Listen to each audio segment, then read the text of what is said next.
del Evangelio de Juan. Era antes de la fiesta de la Pascua.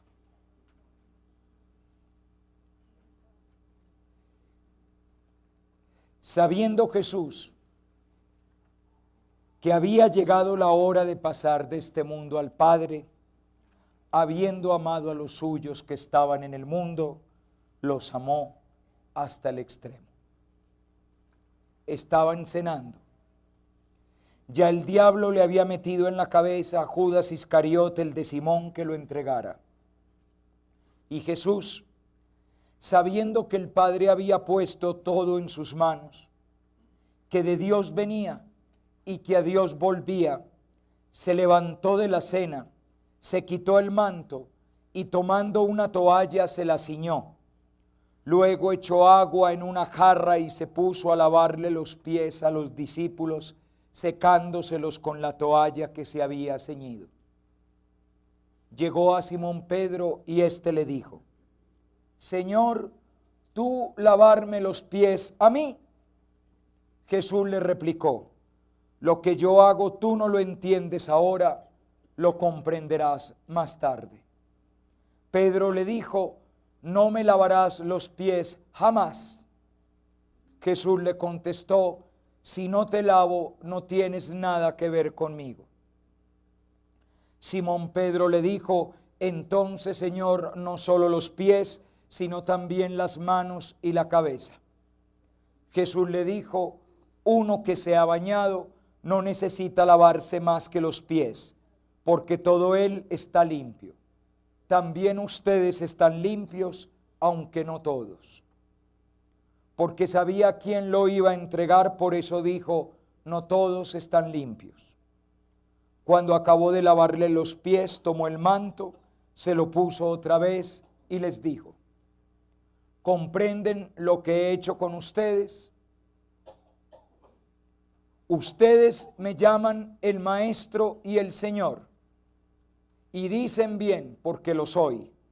Pues si yo, el Maestro y el Señor, les he lavado los pies, también ustedes deben lavarse los pies unos a otros.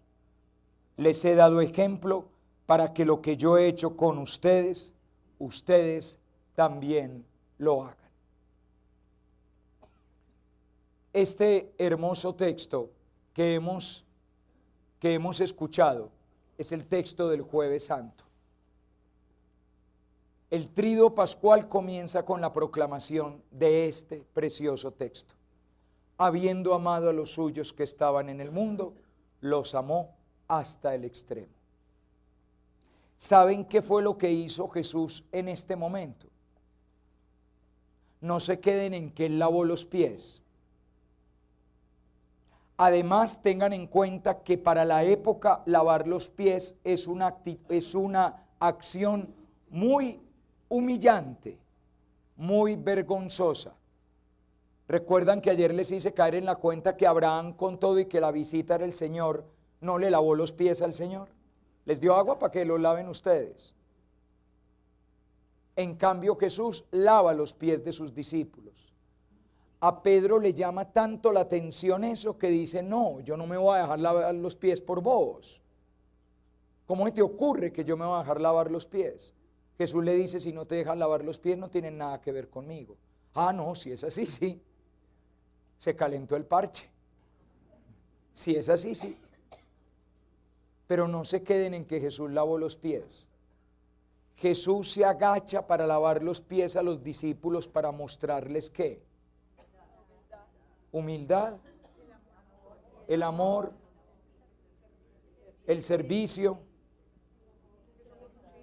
que somos sus hijos, que los estaba perdonando, claro está. Pero saben, todo lo que ustedes están diciendo es verdad: humildad, servicio, amor, perdón, entrega, todo eso es verdad, pero lo hace ejemplo de vida. Pero lo hace fundamentalmente para que estos discípulos vean a la cara, gracias mi hijo, vean a la cara a quien no se puede ver a la cara. Es decir, para que vean una instantánea del rostro del invisible. Dicho de otra manera, es como si antes de despedirse para irse a la cruz, les dijera, ¿quieren ver a mi papá? Ya se los voy a mostrar. Y se postró para lavarle los pies.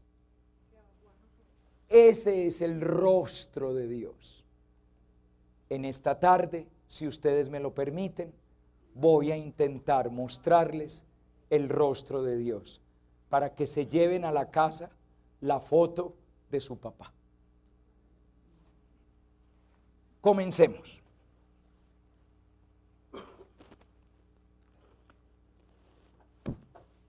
El trabajo de esta tarde es una contemplación. Yo ya les había dicho ayer que a mí me gusta por las tardes dedicar a la oración de contemplación. Hoy vamos a tener una limitación.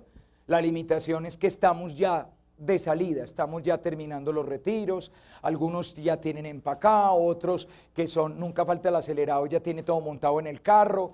¡Ay, los vi! ¡Ay, los! Muy bien. Ya hay unos que ya llamaron Federico, yo creo que por ahí a las 6 para que vengas a recogernos. Muy bien.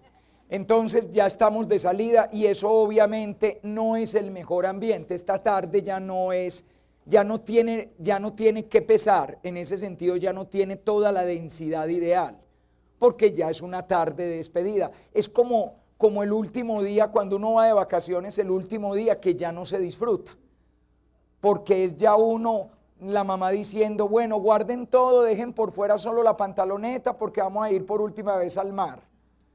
Y entonces es como esa metida al mar ahí a la carrera y ya, y sequemos la pantaloneta y va la bolsa del éxito y meterla acá en este guardadero y ya es aburrición y pedimos el taxi, salimos para el aeropuerto y ya es ese calor y esa sudadera porque era que no sale el avión siempre retrasa, llega uno a Río Negro como a las 12 de la noche para que lo atraquen en el camino. En cambio lo bueno que fue el día anterior, porque es que el día anterior todavía no era la salida. Hoy estamos de salida y llevamos las de perder, no vamos a tener prácticamente rato de reflexión, sino que terminamos la charla, hay un pequeño break para tomar el cafecito, lo que sea, y para darme a mi tiempo como de hacer así y nos subimos a celebrar la Eucaristía para podernos ir, porque tampoco podemos salir de aquí a las 8 de la noche. Quedamos en salir hacia las 5:30 y por lo tanto tenemos que estar empezando la Eucaristía hacia las 4:30. Sin embargo, yo les voy a proponer que mientras estoy dando la charla y sobre todo mientras vivimos la Eucaristía, que yo les invito desde ya a que sea el momento cumbre en el que todo va a terminar, esa Eucaristía dominical del Señor de la vida. Mientras vivimos todo esto, contemplen, y contemplar es mirar a Dios y ver qué sentimientos hay dentro de mi corazón. Y yo les voy a llevar de la mano para que contemplen al Dios que nos anunció Jesucristo. En todas las religiones el hombre se tiene que postrar delante de Dios, pero en la fe que nos anunció nuestro Señor Jesucristo, Dios se postra delante de nosotros para lavarnos los pies. Les voy a enseñar ese Dios distinto, ese Dios que es una novedad, ese Dios que era tan diferente que por culpa de ser tan diferente le causó a Jesús la cruz, porque el mundo no estaba preparado para un Dios que amara hasta el extremo. Vamos a dividir esta reflexión de esta tarde en dos momentos. En un primer momento voy a hacer una explicación un poquito filosófica que es necesario hacer para empezar a cambiar el chip de la cabeza. Ese chip que nos programaron cuando éramos chiquitos a punta de catecismo, a punta de cantaletica y cosas por el estilo. Entonces primero tenemos que cambiar aquí como una clavija. Y después de cambiar la clavija nos vamos a meter con unos textos. Yo los voy a llevar a mirar un capítulo del Evangelio de Lucas que es un monumento. Ese capítulo del Evangelio de Lucas es el gran rostro de Dios que se ve en muchas partes, como en el texto que acabamos de proclamar del lavatorio de los pies, pero ese capítulo es un capítulo precioso que ustedes conocen, pero que yo les voy a colaborar para que le acaben de sacar más jugo. Después de eso, otro texto que es muy bonito, unas poesías que están en la Biblia, que yo creo que ustedes no sabían que están en la Biblia, ya de ahora en adelante saben que están en la Biblia. Además les voy a adelantar que ya muy prontico, en un mes, las van a estar oyendo cada vez más seguido, porque son los grandes textos del Adviento, de la preparación para la Navidad. Vamos mirando esos textos, yo confío en que quedemos bien llenos de la presencia de ese Padre, y que mirando y mirando y mirando a ese Padre, nos inflamemos en unos sentimientos. ¿Cuáles sentimientos? Los sentimientos de responder con amor al que con amor nos ha amado. Y que nos vayamos de este lugar, nos vayamos de este fin de semana que hemos compartido, inflamados en amor de Dios. ¿Por qué? Porque lo hemos visto cara a cara, como un hombre habla con su amigo, como un hijo habla con su padre. Primero la explicación un poquito filosófica. Cuando hablamos de Dios, no todos entendemos lo mismo. Cuidado con la palabra Dios. La palabra Dios es un poquito traicionera. Y la palabra Dios es un poquito traicionera porque la palabra Dios en verdad es una palabra más filosófica que escriturística, es decir, que de fe. Cuando Jesús nos habla de Dios, no dice Dios. Cuando Jesús habla de Dios, dice Padre. El nombre de nuestro Dios es Padre. De una vez les adelanto, el nombre de nuestro Dios no es Jehová. De hecho, Jehová son las consonantes que son con las vocales que no son.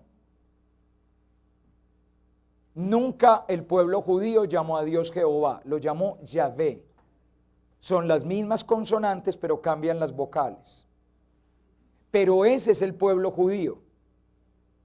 A propósito, cuando ayer cantábamos Santo, Santo, Santo, dicen los querubines, Santo, Santo, Santo es nuestro Rey, yo calladito dije Jesús.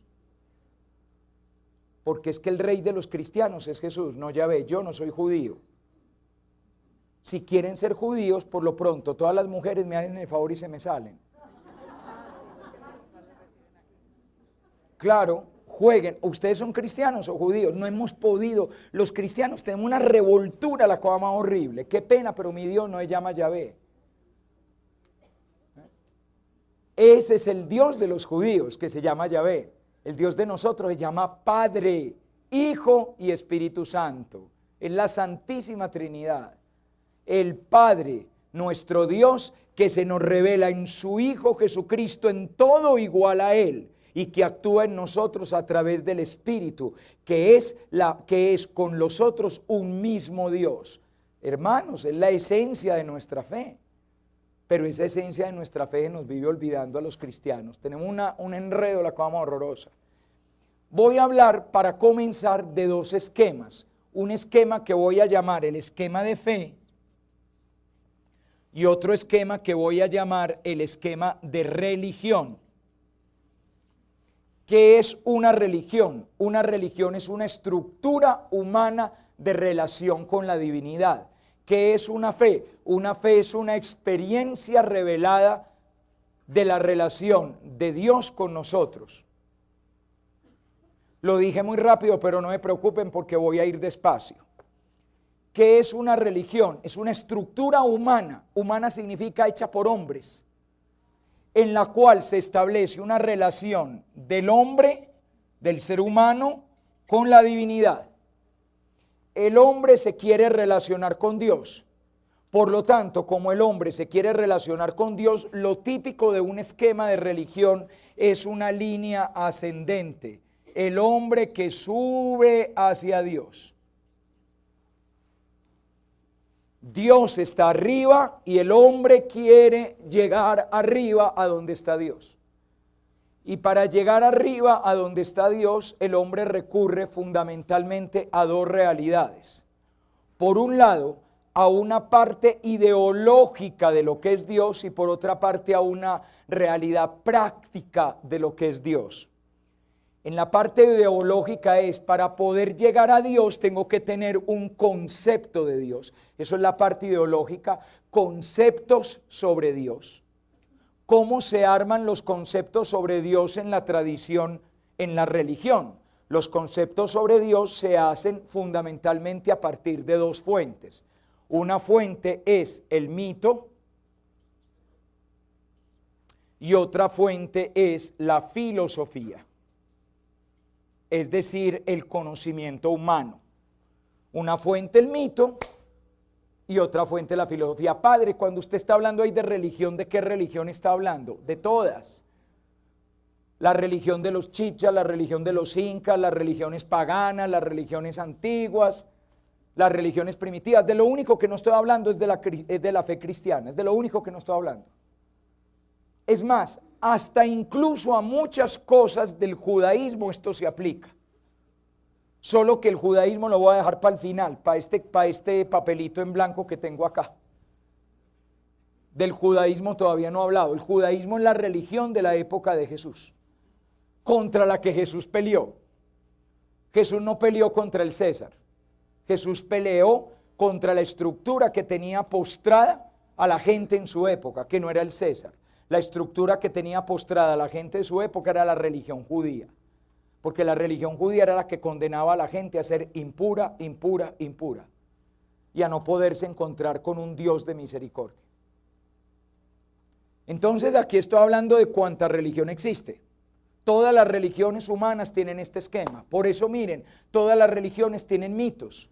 Y cuando vivimos la fe cristiana como si fuera una religión pagana, porque muchos cristianos vivimos la fe cristiana como si fuera una religión pagana, también tenemos mitos. Por ejemplo, si empieza a llover, queme ramo bendito, que eso arregla la lluvia. Eso es un mito, me perdonan. Otra cosa es que eso te funcionó pues de buenas que sos. Pero que yo sepa, me imagino que quemar ramo bendito no arregla una tormenta. Son miticos que manejamos.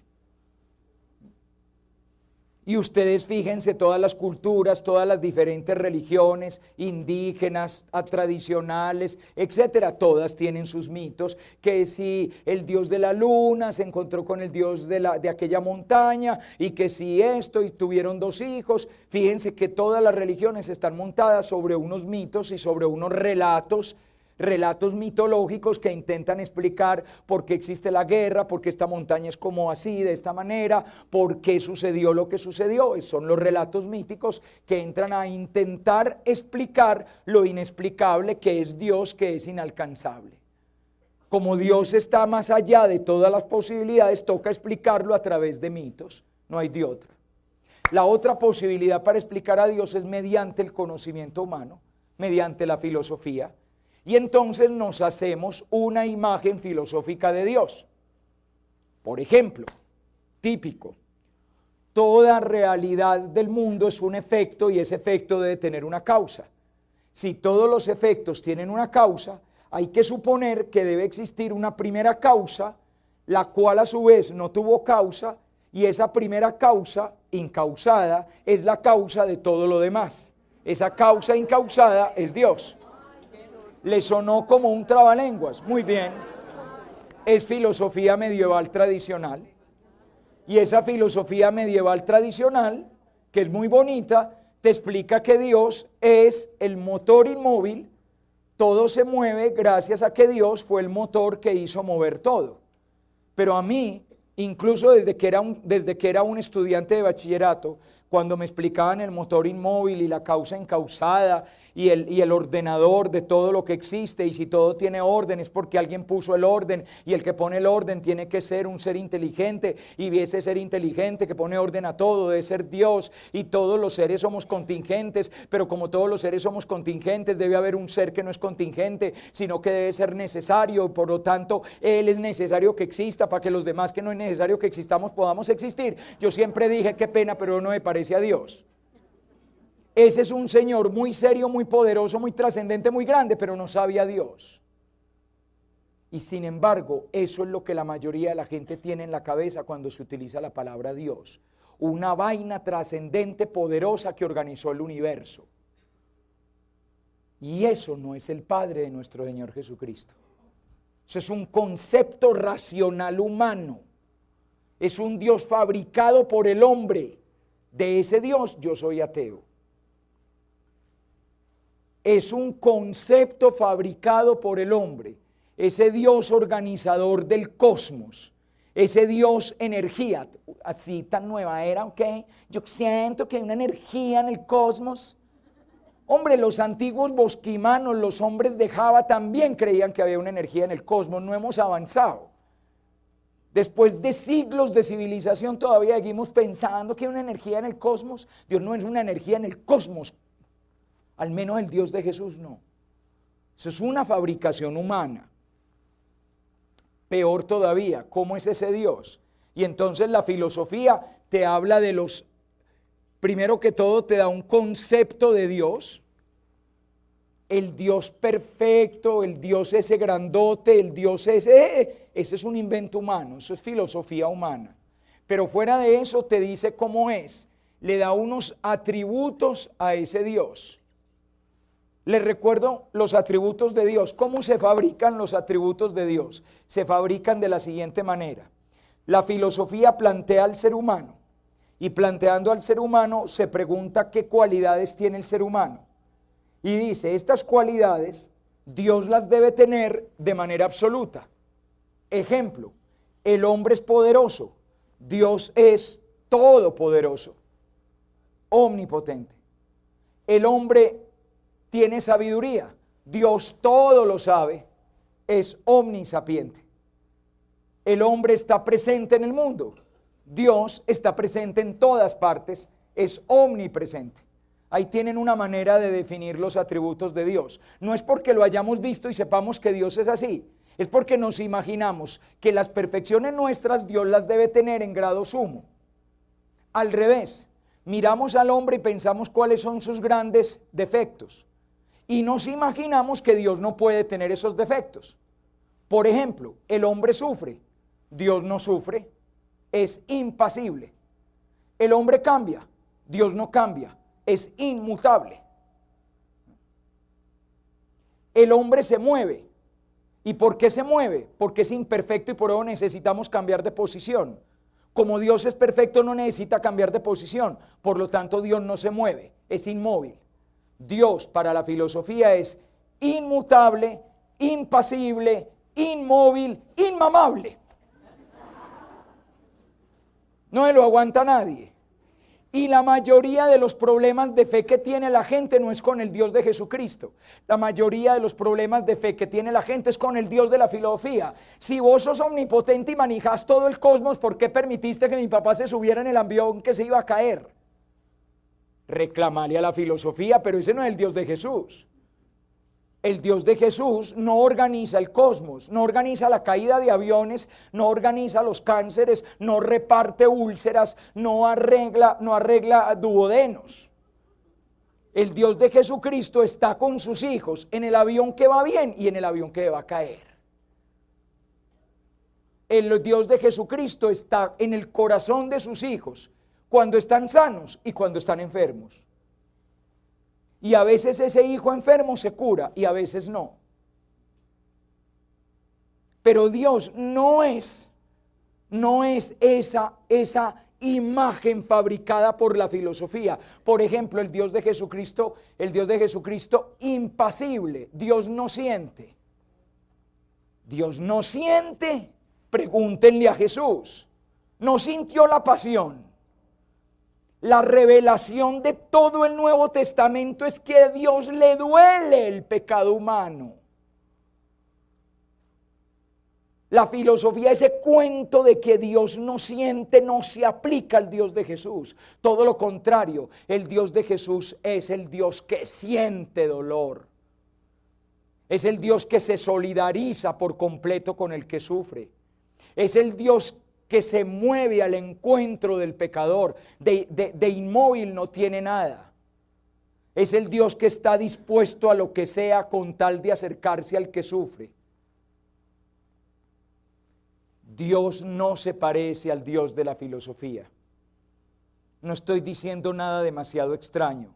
Ya en el siglo XVIII Pascal dijo lo siguiente: Dios de Abraham, Dios de Isaac, Dios de Jacob, el Dios vivo, no el Dios de los filósofos. Y sin embargo, la mayor dificultad que nosotros tenemos para encontrar al Dios verdadero es la imagen del Dios filosófico que tenemos acá. El Dios grandote, el Dios poderosote, el Dios que todo lo arregla, el Dios que si le diera la gana me podía quitar hasta las caries. Ese problema lo tenemos acá, y ese Dios, lo siento, no es el de Jesucristo. Es un Dios inventado por el pensamiento humano. Pero el Dios de Jesucristo no es así.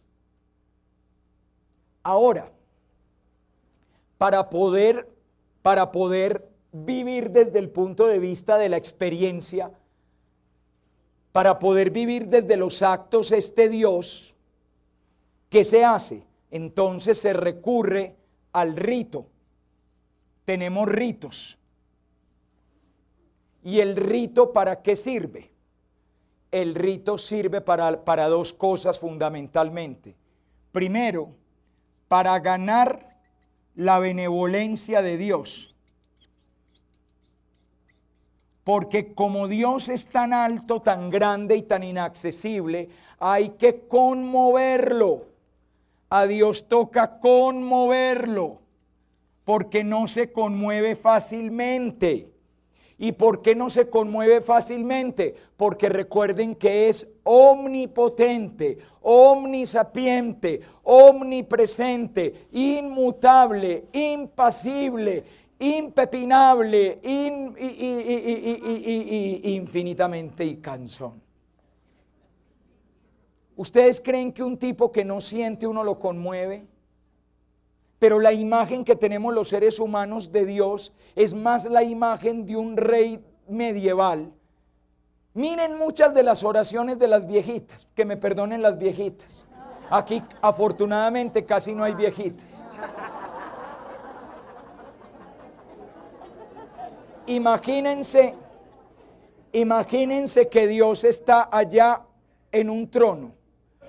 Y la imagen que manejamos la mayoría de los cristianos, sobre todo en esas oraciones de la viejita, es: oh Altísimo, omnipotente, oh Señor, ¿quién podría llegar a tu presencia? Oh. Y entonces lo vemos como tan lejos que uno, yo, pecador, que no merezco acercarme a ti, tú tal vez no me miras porque no puedes desde tu alta majestad, altísimo, inalcanzabilísimo, insoportabilísimo, Señor. Y por eso toca mandarle razones. Toca decirle a la Santísima Virgen María, que es más de confianza: anda a decirle a tu hijo que tenga misericordia con nosotros. Y entonces la Virgen, que es más de confianza porque es mamá, va: mi hijo, que le mandan decir que si puede ser mejor persona, que es que usted está como últimamente como bravito, ¿eh? Pero como con la misma Virgen en ocasiones le da a uno como pena, entonces uno agarra a San Judas, que es el de las causas imposibles. Uno agarra a San Judas y le dice que le diga a la Virgen que le diga a Jesús. Pero como uno es tan pecador, a veces incluso le dice al padre Rigoberto, que es muy santo, que es el que confiesa en la parroquia, que le diga a San Judas, que le diga a la Virgen, que le diga a Jesús. ¿Se dan cuenta? ¿Y todo por qué? Porque partimos del dato de que Dios está tan arriba que es difícil de conmover. Y lo primero que tenemos que hacer es intentar ganarnos su benevolencia. Cuando en la fe cristiana es todo lo al revés. ¿Saben quién es el que es difícil de conmover? Nosotros. Nosotros somos los que tenemos el corazón duro.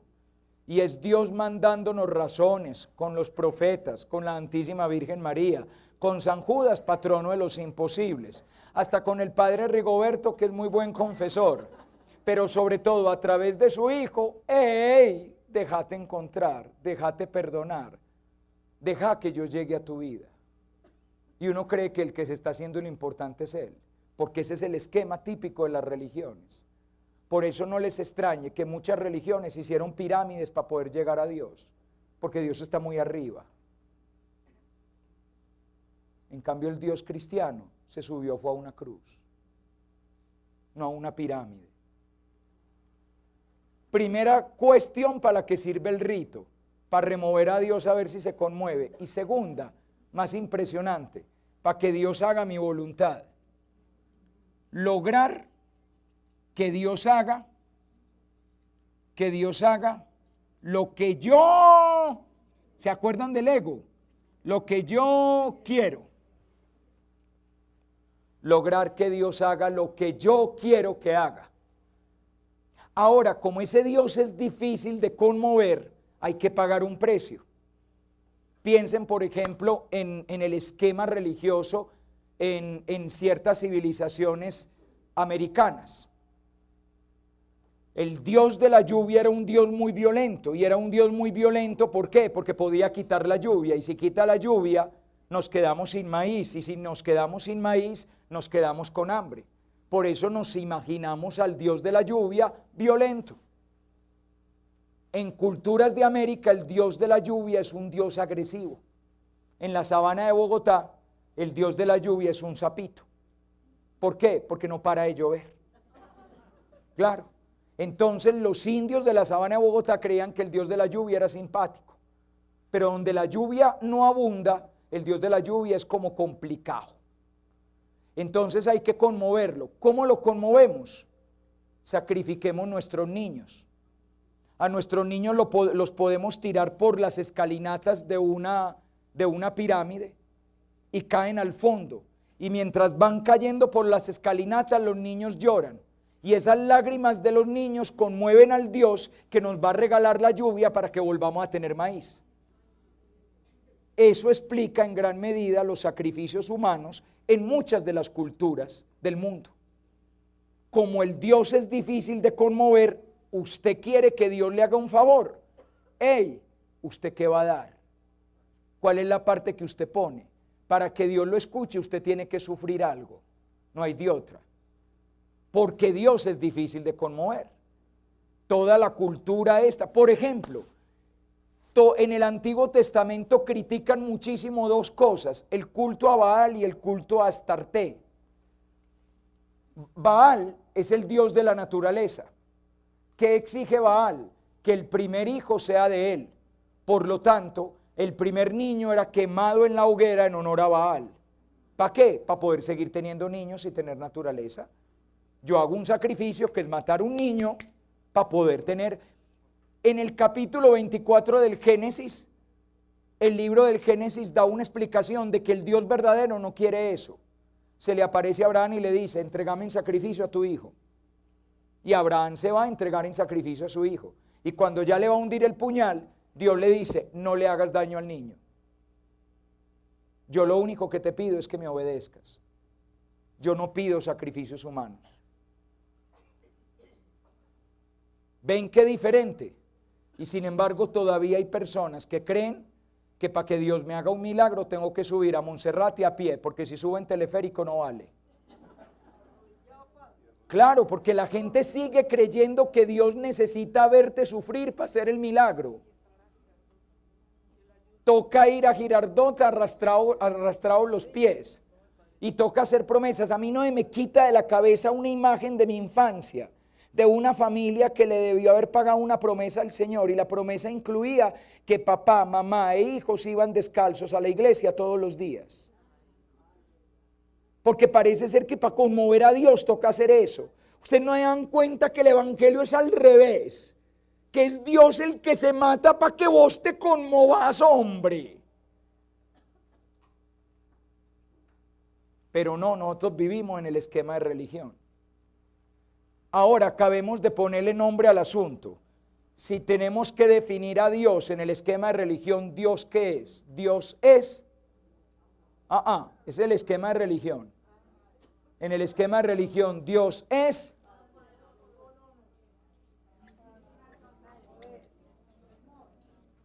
Dios es poder. Es más, por eso es que uno se acerca a Él, porque Él tiene poder. arreglame mi casa, quítame la enfermedad, aliviame a mi marido, levantame a mi hijo. ¿Qué es lo que nosotros nos acercamos a Dios? ¿Por qué? Por cochino interés. Para que nos arregle la vida, nos cuide la casa, nos enderezca las cosas, nos arregle al hijo drogadicto, nos viva la vida. Hágame arreglos, que me gane el baloto. Usted me interesa porque usted es poderoso y yo quiero aprovecharme de ese poder. Cuando nosotros venga a fregar a Dios para que nos haga milagro, lo que le estamos diciendo es: use su poder en beneficio mío. Impresionante, ¿no? Use su poder en beneficio mío. Eso sí, eso lo hacemos poniendo cara de ternero degollado por toda la nuestra pasión. Sí, pero estamos pensando en que me vaya bien a mí. Que a la larga es lo que me importa. Que me vaya bien a mí. Que se me arregle la vida a mí. Que no me tallen los zapatos, que no me salgan uñeros, que ni siquiera se me hinche la uña del dedo gordo del pie. No tener ni 5 de problemas. Si meto la plata en un banco, que eso rinda, que da miedo. Y si el precio que tengo que pagar es rezarlo de rodillas, yo lo rezo de rodillas. Para que te conmueva, Señor. Oh, altísimo, reverendísimo. Yo te prometo que voy a ir 5 domingos a misa. ¿Ustedes creen que a Dios le interesa la promesita suya ridícula de ir a misa? La misa es para usted, bobo, no para Dios. Nosotros somos como diciéndole: te voy a hacer un favor, me voy a confesar, voy a comulgar y voy a ir a misa. Es Dios el que me dice: hey, el favor es para vos. Yo te di la oportunidad de que vos comulgaras, de que vos te reconciliaras y de que vos tuvieras la participación en algo tan milagroso como es la Santísima Eucaristía. Pero vos no le estás haciendo ningún favor a Dios. Es Dios el que te está haciendo un favor a ti. Seguimos siendo paganos. El gran pecado de los cristianos es que somos una partida de paganos. Nuestras ideas de Dios son mitos y filosofía, y nuestra manera de orar, de celebrar y tal es con interés, mirando un Dios poder y viendo a ver cómo nos beneficiamos de un Dios de poder. En cambio, la fe cristiana es totalmente distinta. Para establecer una relación entre Dios y el hombre, Dios baja al hombre. Aquí empezaron los cambios. Aquí la flecha es de subida, aquí la flecha es de bajada. No es el hombre el que toma la iniciativa de encontrarse con Dios, sino que es Dios el que toma la iniciativa de encontrarse con el hombre. ¿Y cómo es Dios? ¿Toca imaginárnoslo mediante el mito? ¿Toca imaginárnoslo mediante la filosofía? No, Dios se nos revela. Nosotros no nos tenemos que imaginar nada. Dios se nos revela, se nos muestra para que lo podamos conocer. ¿Y se nos muestra en quién? En una persona, en su Hijo Jesucristo. Hemos visto su gloria, gloria de Hijo único del Padre, lleno de amor y de verdad. Cuando dentro de unos años hagamos los retiros sobre el cuarto evangelio, sobre el evangelio de Juan, yo les voy a explicar cómo todo el evangelio de Juan es que ya se va a ver, ya se va a ver, ya se va a ver. Todo el evangelio de Juan es el anuncio de que el invisible se va a volver visible. Vas a poder ver el que nunca nadie ha visto. ¿Y dónde se ve? En Jesucristo. Nosotros no tenemos que pensar en mitos para imaginarnos a Dios. Lo hemos visto. ¿Saben cómo comienza la primera carta del apóstol San Juan? Comienza así: lo que hemos visto, lo que hemos oído, lo que hemos tocado con nuestras manos, lo que hemos palpado. Eso que hemos visto y oído es lo que anunciamos. No es lo que nos imaginamos, no es lo que pensamos, es lo que hemos contemplado con nuestros ojos, lo que hemos oído con nuestros oídos, lo que hemos palpado con nuestras manos. Es una experiencia vital, y esa experiencia vital es un Dios que Él nos ha dicho cómo es. No nosotros nos hemos imaginado cómo es, sino que Él nos ha mostrado su rostro por iniciativa de Él que quiso llegar a nosotros. Y obvio, nosotros también celebramos ritos, que en verdad lo nuestro no son ritos, son sacramentos. Saben que la palabra sacramento significa signos. Son los símbolos de la fe. ¿Y para qué son los sacramentos? Miren lo curioso. Aquí el rito es para ganar la benevolencia de Dios. El sacramento es para conmover al hombre. Para conmover al hombre. De tal manera que Dios gane la benevolencia del hombre. Nosotros hacemos oración, nosotros nos acercamos al Señor, nosotros celebramos los sacramentos porque es la manera como Dios intenta remover esa piedra que es nuestro corazón. Eso explica por qué cuando dejamos la oración durante meses o años, cuando dejamos los sacramentos durante meses o años, nos volvemos más duros. Porque los sacramentos, toda la vida espiritual de la iglesia no es para aflojar a Dios, Dios ya está aflojadito. Dios está tan conmovido que es Padre. El difícil de aflojar es el ser humano. Y segundo, los sacramentos son para que nosotros hagamos la voluntad de Dios. No para que Dios haga lo que nosotros queremos, sino para que nosotros hagamos lo que Dios quiere. El modelo de la oración nos lo enseñó Jesús en el huerto de los olivos. Que no se haga mi voluntad sino la tuya. Qué poquitos cristianos oran de esa manera. La mayoría de los cristianos le decimos a Dios lo que Él tiene que hacer y pobre de Él si no lo hace. Hasta lo amenazamos con dejar de creer en Él. En cambio, el modelo de oración del Maestro fue que se haga tu voluntad, no la mía. Que se haga lo que tú quieres, no lo que yo quiero. Un día le preguntaron a un discípulo, ¿tu maestro hace muchos milagros? Y el discípulo respondió, todo depende de lo que tú entiendas por milagros. Porque en algunos lugares del mundo consideran milagro que Dios haga la voluntad de un hombre, pero entre nosotros consideramos milagro que un hombre haga la voluntad de Dios. La oración, la Eucaristía, la reconciliación, toda la vida espiritual de la iglesia no es para garantizar que Dios haga lo que tú quieres, sino para lograr que tu corazón se disponga de tal manera que tú termines al fin haciendo lo que Dios quiere de ti. Es decir, lo que hemos dicho en todo este tiempo, que Dios te transforme en humanidad nueva, a imagen de Él. ¿Ven qué diferente es una religión de la fe? Para poder entender a Dios hay que cambiar de esquema. Gran parte de nuestra vida la hemos vivido pensando desde este concepto del Dios poder. Y resulta que aquí estamos en una experiencia totalmente diferente. Dios no es poder. El Dios verdadero es amor. Y voy a decir algo más grave.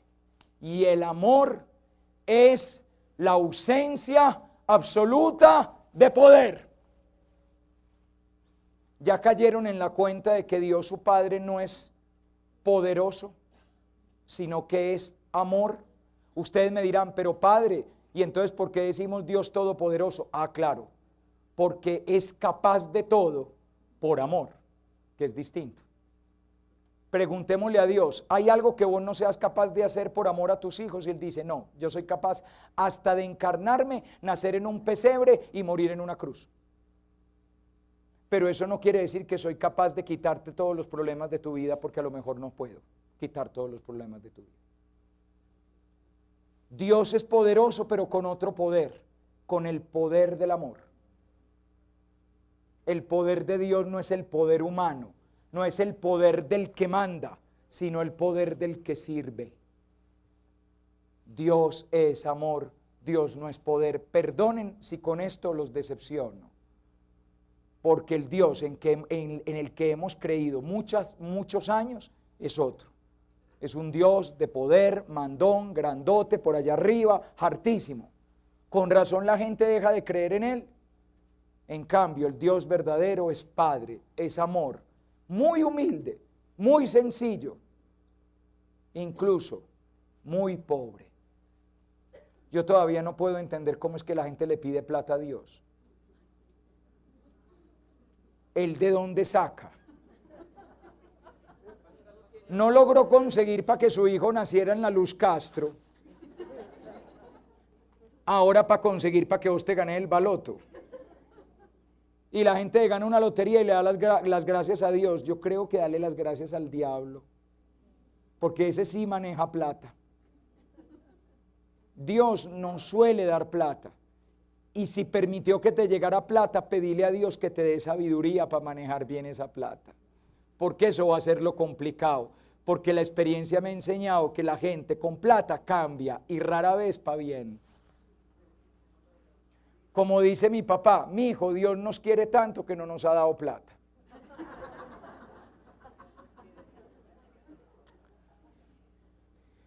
Ahora, en la época de Jesús, lo que se vivía era una realidad que se llama el judaísmo tardío. El judaísmo tardío. Era lo que se vivía en la época de Jesús. Pregunta. ¿Por qué mataron a Jesús? Respuesta: a Jesús lo matan por culpa de su concepto de Dios. De hecho, repasen las escrituras y verán que a Jesús lo condenan por dos delitos. El delito judío por el que condenan a Jesús, ¿cuál es? Blasfemia. Es decir, que lo que él decía de Dios no era verdad. Eso significa blasfemia. Que lo que él decía de Dios no era verdad. ¿Y cuál es el delito político por el que condenan a Jesús? Por rebelarse al César, por pretender ser rey de los judíos. Pero el evangelio todo el rato te dice que nadie se cree que ese delito sea verdad, ni siquiera Pilato. Pilato mismo se da cuenta que le llevaron a un inocente. Por lo tanto, el verdadero delito por el que están condenando a Jesús es por lo que él dice de Dios. Lo que Jesús dice de Dios resultó tan escandaloso, tan insoportable para la cultura de su época que hubo que matarlo para callarlo. Porque lo que él estaba haciendo estaba revolucionando la manera de entender por completo la experiencia de Dios. ¿Cómo se vivía a Dios en la época de Jesús? En una larguísima escala que casi que no llegaba hasta Dios. De nuevo tenemos el esquema de ascenso. No es Dios quien baja, sino el hombre el que sube.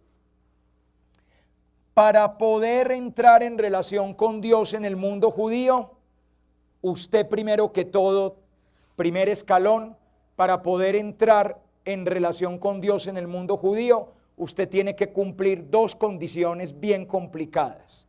La primera, usted tiene que ser hombre. Y la segunda, tiene que ser puro. Si no, no puede entrar en relación con Dios. Primera conclusión, primera consecuencia. Ya hay alguien que está marginado de esa escala. ¿Quién? La mujer. Muy bien. En el templo de Jerusalén había varios atrios. El atrio más distante de todos, más lejos, era hasta donde podían llegar los extranjeros. Después seguía el atrio de las mujeres, donde podían llegar las mujeres y los niños menores de 12 años. Y después el de los hombres. Por eso les decía que si ustedes fueran judíos, de una vez se me van saliendo las mujeres, porque esta sería una reunión de hombres. Y las mujeres nos mirarían a través de una reja. Ese es el mundo judío. Ese es el mundo de la época de Jesús. Y Jesús va a ser tan atravesado que las grandes apóstoles van a ser mujeres. De hecho, las que anuncian la resurrección son mujeres. El anuncio de la resurrección se lo confió Jesús a las mujeres. Y en el Evangelio de Lucas vemos al grupo de mujeres que va con Jesús, incluso sosteniéndolo económicamente. ¿Quiénes están marginados de este esquema? Están marginados, la lista es larguísima. Son como 60 categorías de personas marginadas de la posibilidad de entrar en relación con Dios. Pero les hago una listica rápida. Primero, están marginados, pongamos aquí una raya como para que no pasen para arriba, ¿no? Ahí pusimos un foso, el foso de los leones. Primero, las mujeres están marginadas de este proceso. Segundo, los niños menores de 12 años. Ahora entienden por qué cuando les llevan a Jesús unos niños pequeños, los apóstoles los quieren alejar. Claro, los niños no son adecuados para estar cerca del maestro. Qué pena con el maestro. Unos mocosos. Los niños están marginados. Los extranjeros. Es decir, los que no son judíos. 3 bendiciones decía en la mañana un judío: yo te doy gracias, Señor, por no ser mujer, yo te doy gracias, Señor, por no ser inculto, es decir, por tener ley, yo te doy gracias, Señor, por no ser extranjero. Y mujeres, niños menores, extranjeros y toda la gama de los impuros. ¿Quiénes son impuros? Los que cuidan cerdos son impuros, los que cuidan camellos son impuros. Todos los que tienen relación con animales que tienen pezuña partida son impuros. Los que curten pieles son impuros. Los pastores son impuros. Los que negocian mercancías con pueblos extranjeros son impuros. Los que entran a la casa de un extranjero son impuros. Los que viven en un país extranjero son impuros. Los que comen alimentos impuros quedan impuros. Los que tienen contacto con sangre son impuros. La mujer en su periodo menstrual es impura. La mujer después de la sangre del parto queda impura. El hombre y la mujer después de tener relaciones sexuales queda impuro. Los que tienen enfermedades como la ceguera, como la lepra, como la sordera son impuros. Los que tienen un demonio adentro como los epilépticos son impuros. Los que no cumplen todos los requisitos de la ley son impuros. Todo un montón de gente es impura. Toda esa gente no puede participar de la salvación, está marginada de la salvación. Los pecadores son impuros, las prostitutas son impuras, los publicanos porque trabajan para Roma son impuros. ¿Ya hicieron cuenta que la mayoría de la gente con la que se relaciona Jesús son impuros? ¿Quiénes lo fueron a visitar recién nacido? Pastores impuros.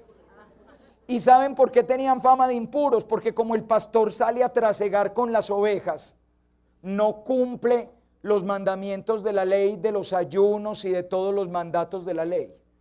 ¿Saben cuántas normas se sabía de memoria un fariseo y practicaba? 623 normas y decretos. Y un pastor cuidando ovejas, trasegando con los rebaños a donde hay pasto, no es Río Negro, no abunda el pasto, es Palestina. Hay que atravesar días enteros para llegar a un lugar donde hay pasto, donde hay agua. Entonces esos pastores al raso, durmiendo ahí, no tienen fama de buenas personas. Y esos son los que visitan al niño Dios de primero. Y ustedes me dirán: ay padre, pero no solo eso. Fueron unos reyes magos, exacto. ¿Y qué eran? Extranjeros. Mal relacionado que está ese niño desde chiquito. Por ahí ya se veía lo que iba a hacer. Ahora, el israelita varón puro tampoco puede entrar en relación con Dios porque es impuro en el fondo. Por lo tanto, tiene que acudir a un sacerdote que es un hombre más santo, un hombre sagrado. Y ese sacerdote sí es el que va a poder entrar en relación con Dios. Pero como el sacerdote también es impuro en el fondo, tiene que presentar una víctima animal que es la que va a representar la relación del hombre con Dios. Pero como la víctima también es impura, entonces es la grasa quemada la grasa quemada de la víctima, la que al fin va a penetrar en el cielo y Dios va a oler la grasa quemada de la víctima y eso es lo que lo va a aplacar. Capítulo 1 del profeta Isaías. Siento náuseas de la grasa de los carneros que ustedes queman en el templo. No soporto sus fiestas. Pero sin embargo, ese es el mundo judío. ¿Ustedes creen que la samaritana tenía alguna posibilidad de salvación? No podía por varias razones. 1, era mujer. 2, era puta. 3, era samaritana. Por lo tanto, no tenía ninguna esperanza. Y Jesús se sienta en un pozo y le dice que Él le puede dar un agua que salta hasta la vida eterna. ¿Ustedes creen que el ciego del camino tenía esperanza de salvación? No, ¿por qué? Porque es ciego, por lo tanto es impuro. Y cuando grita, Jesús mío, ten misericordia de mí, el Señor lo llama. ¿Qué quieres que haga por ti? Señor, que vea, vuelve a ver y lo sigue en el camino. Toda la labor de Jesús es para esto, para los marginados de la salvación. Porque les anuncia un Dios que no está arriba y que huele la grasa quemada de los animales, sino que les anuncia un Dios que está abajo, apiadándose de los más pequeños. ¿Por qué? Porque es Padre. Y no lo pudieron entender. Y no solo no lo pudieron entender, sino que quisieron callarlo, matándolo en una cruz, para que no nos pudiera anunciar que Dios, en vez de poder, era amor, y era amor por el impuro, por el pecador. Esta es la clave para cambiar el chip. Con esa clave para cambiar el chip, vamos ahora a contemplar unos textos que nos van a permitir ver el rostro de este Dios, Padre, amor, que elige a los impuros para llamarlos a la conversión. Vamos a hacer un pequeño alto, una pequeña pausa mientras repartimos el material, porque toda esta parte de la charla la voy a dar leyendo directamente los textos.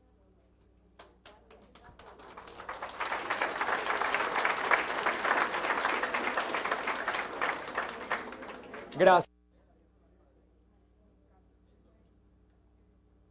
¿Listo?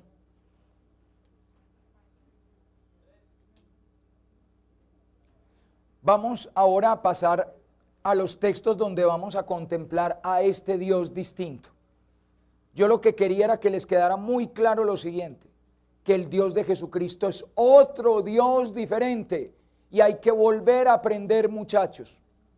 Es como si a uno le tocara aprender a comer de nuevo o aprender a andar de nuevo, como esas personas que han tenido un gran accidente y después de muchas operaciones tienen que empezar una fisioterapia para poder volver a aprender a caminar. Más o menos eso nos toca. Este Dios no tiene nada que ver con el Dios de antes, con ese Dios terrible del catecismo, castigador, no tiene nada que ver, es una realidad nueva. Y el otro esquema lo pongo para que ustedes entiendan por qué Jesús hizo tanto cortocircuito en su época. Vamos a comenzar viendo dos realidades, dos textos bien complejos. Los dos textos hablan de un conflicto de Jesús. Uno del Evangelio de Juan, que es el segundo, y el primero el monumento. Esto es la belleza, esta es la síntesis de todo el Evangelio, el capítulo 15 de San Lucas. Ese capítulo 15 de San Lucas son las parábolas de la misericordia.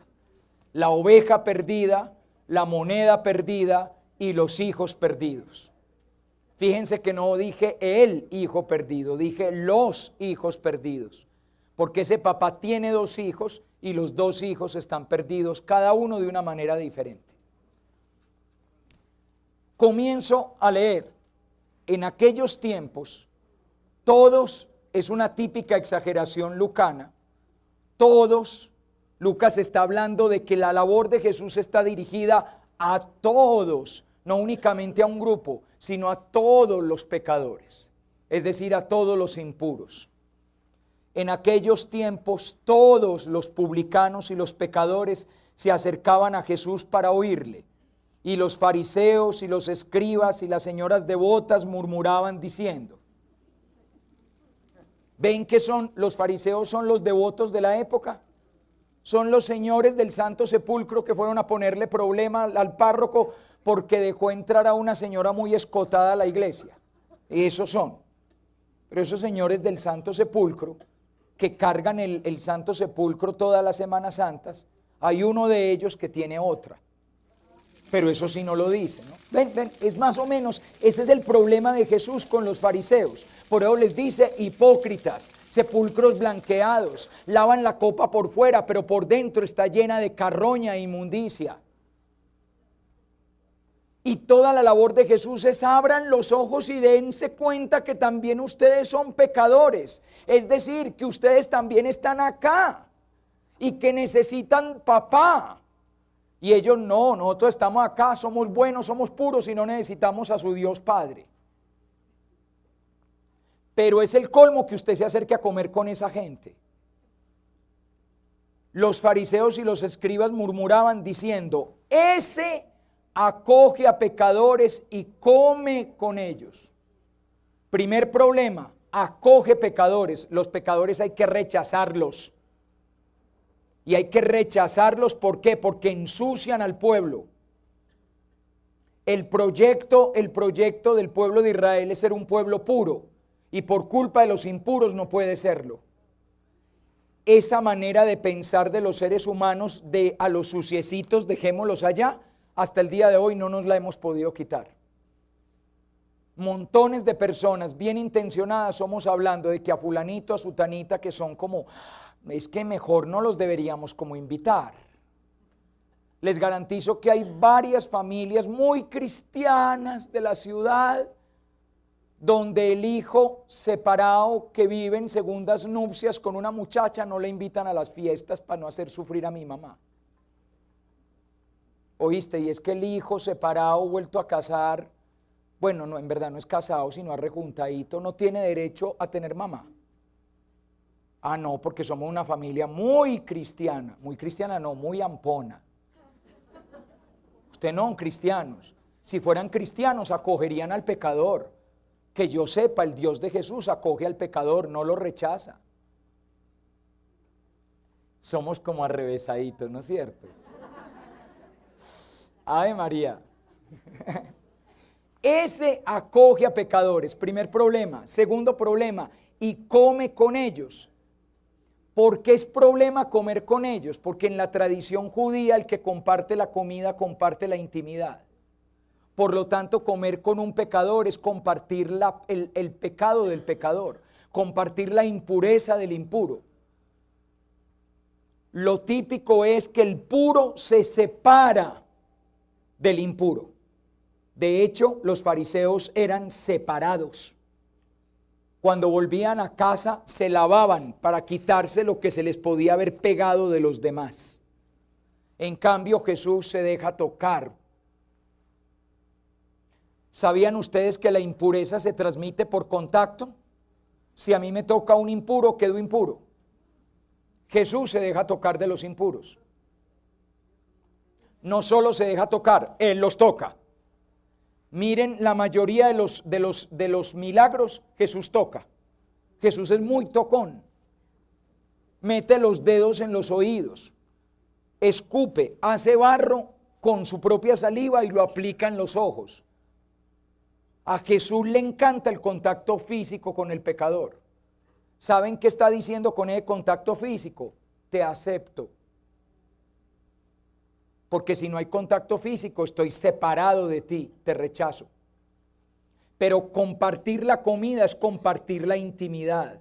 Es un escándalo para los fariseos sentarse a comer con un pecador. Este problema ya había aparecido desde que Jesús llamó a Mateo. Mateo era publicano, recaudador de impuestos, impuro porque trabajaba para Roma. Prepara una fiesta que se llena de pecadores y publicanos. Y Jesús se va a comer. Y ahí están los fariseos que le dicen a los discípulos, su maestro, ¿por qué come con pecadores? Jesús lo oye y dice, hey, no necesitan médicos los sanos, sino los enfermos. No vine a llamar a justos, sino a pecadores. Vayan y aprendan lo que significa misericordia quiero y no sacrificios. comenzando los evangelios. Estoy casi seguro que la mayoría de los cristianos no hemos leído esa página. Seguimos creyendo que es más importante los sacrificios que la misericordia. Seguimos creyendo que Él vino para los justos y no para los pecadores. Entonces, fíjense que el contexto en el que nos van a plantear las tres parábolas, la oveja perdida, la moneda perdida y los hijos perdidos, es un contexto de un conflicto de Jesús con los fariseos. Jesús tiene que explicar a los fariseos por qué Él actúa como actúa, por qué acoge a pecadores y come con ellos. Y la explicación de Jesús va a ser hermosa. Les va a decir, yo acojo a pecadores y como con ellos porque así es mi papá. Y yo soy imagen de mi papá. Yo hago la voluntad de mi papá y me comporto como se comporta mi papá. Entonces, ¿cómo es su papá? Mi papá es así. Mi papá se parece a un pastor que tenía 100 ovejas. Leamos la primera parábola. ¿Quién de ustedes que tiene 100 ovejas y pierde una de ellas, no deja las 99 en el desierto y va a buscar la que se perdió hasta que la encuentra? Y cuando la encuentra la pone contento sobre sus hombros y llegando a casa convoca a los amigos y vecinos y les dice, alégrense conmigo porque he hallado la oveja que se me había perdido. Les digo que de igual modo habrá más alegría en el cielo por un solo pecador que se convierta que por 99 justos que no tienen necesidad de conversión. Primera clave para leer parábolas. Las parábolas te plantean como algo muy normal, algo que es anormal. Por ejemplo, la parábola del sembrador te plantea como muy normal que un tipo siembre en el camino, pero no es normal. Es algo muy raro. ¿Qué quiere decir que Dios siembra en el camino? Que Dios siembra su amor en todos los terrenos. Dios no escoge únicamente, a ver, de todos los que están acá, los que les estoy dando estos retiros, ¿quiénes son tierra buena? Es decir, ¿con quiénes no estoy perdiendo el tiempo? Vinieron 250, ¿quiénes son tierra buena con los que no voy a perder el tiempo? 20, 30, entonces váyanse los demás. No, Dios no es así. Dios tira la semilla en todas partes, porque Dios cree en todos. Pero tal como lo narra la parábola, es como si fuera normal dejar caer semillas por todas partes. Uno piensa en ese sembrador de la parábola del sembrador y es como si tuviera un saco roto, porque por donde va pasando le van cayendo las semillas. Así de bobito es Dios, lo más de lindo. Lo mismo pasa con esta parábola, te plantea como la cosa más normal del mundo. ¿Quién de ustedes que tiene 100 ovejas, si se le pierde una, no deja las 99 en el desierto y se va a buscar la perdida?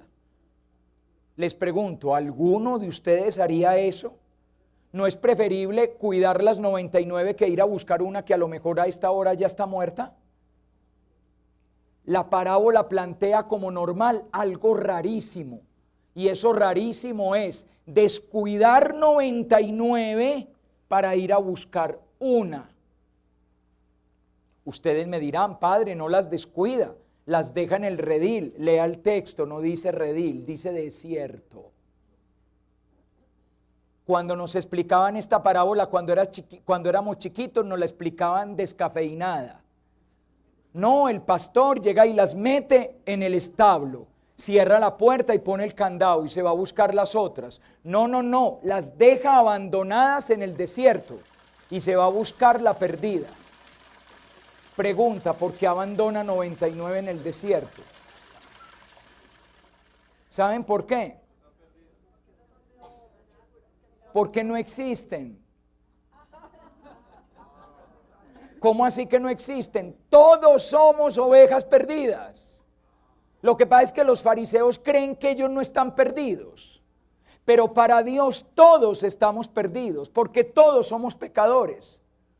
Por eso estas no importan cuando tomen conciencia de que están perdidas. Porque para Dios su única ovejita, que es cada uno de nosotros, porque a cada uno de nosotros nos ama como si fuéramos su única ovejita. Había dos hombres, uno era muy rico y tenía muchos rebaños, el otro era muy pobre y tenía una ovejita. Ese es Dios. Dios tiene una ovejita nomás y esa ovejita eres tú. Y esa única ovejita le perdió. Las 99 son unos fariseos que se creen justos. que cuando abran los ojos se van a dar cuenta que también están perdidos y que Dios también tuvo que salir a buscarlos. Y cuando los encuentres y se dejan encontrar, los va a cargar sobre sus hombros y va a llegar feliz donde los amigos a decirle: alégrense conmigo, encontré la oveja que se me había perdido. Les digo que de igual modo habrá más alegría en el cielo por un solo pecador que se convierta que por 99 justos que no tienen necesidad de conversión. Les traduzco: la alegría de Dios no es el justo, la alegría de Dios es el pecador que se convierte. No el justo que se cree justo, sino el pecador que se convierte. Por eso yo acojo a pecadores y como con ellos, porque estoy buscando ovejitas perdidas. Segunda parábola. ¿Qué mujer que tiene 10 dracmas, 10 monedas de plata, si pierde una, no enciende una lámpara y barre la casa y busca cuidadosamente hasta que la encuentra? Y cuando la encuentra, convoca a las amigas y vecinas y les dice: alégrense conmigo porque he hallado la dracma que había perdido. Del mismo modo les digo que se produce alegría ante los ángeles de Dios por un solo pecador que se convierta. Normalmente cuando llegamos a esta parábola creemos que es una repetición de la anterior. La anterior son ovejas y estas son monedas. De las ovejas, que son 100, se pierde una, se abandonan 99 y se va a buscar una. De las monedas eran 10, se pierde una, quedan 9, se abandonan. Nunca se dice que la mujer abandone las 9. Las parábolas no son iguales, son parecidas pero no son iguales. Aquí es una mujer que tenía 10 monedas, se le pierde una y está adolorida no porque haya una que no tenga, sino porque no tiene las 10. Necesita 10. Algunos datos. Una mujer en Israel no es dueña de nada, porque el dueño de los bienes es su marido. De hecho, cuando la mujer enviuda, los bienes del marido no pasan a ella, pasan al hijo varón mayor. La mujer nunca hereda en Israel.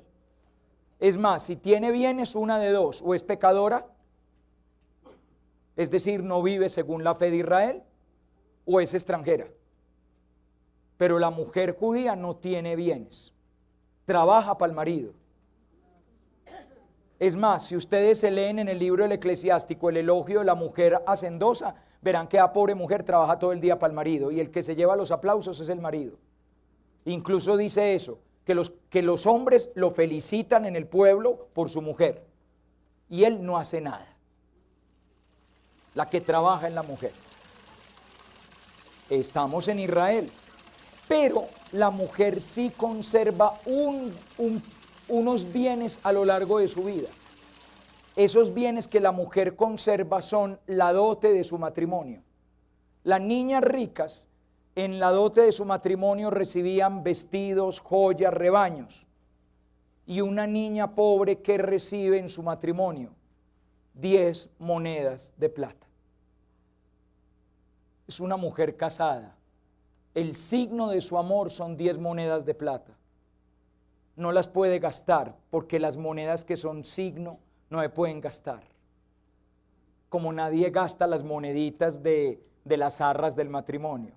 Nadie se va a comprar unos murrapos con las moneditas de las arras del matrimonio. Esas monedas son un signo de la alianza matrimonial, pero el signo de la alianza matrimonial no son 9 monedas, son 10, y se le ha perdido una. Se le ha perdido su amor.